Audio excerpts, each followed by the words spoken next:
warahmatullahi wabarakatuh.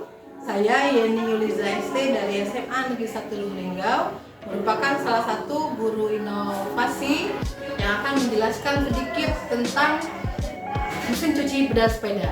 Mesin cuci ini dilatar belakangi karena pada saat kita mencuci pakaian kita memerlukan energi yang besar dari listrik, sehingga kita buatlah teknologi tepat guna yang menggunakan sepeda bekas, di mana pedal sepeda ini digunakan untuk menghasilkan energi sehingga bisa menjalankan mesin cuci tersebut.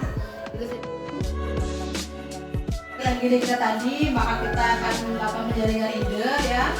Yang pertama tadi kita akan melakukan inovasi selai ubi ungu. Yang kedua itu kertas dari pelepah pisang. Yang ketiga mesin cuci pedal sepeda. Yang keempat robot wash. Tadi kita akan melakukan inovasi mesin cuci pedal sepeda.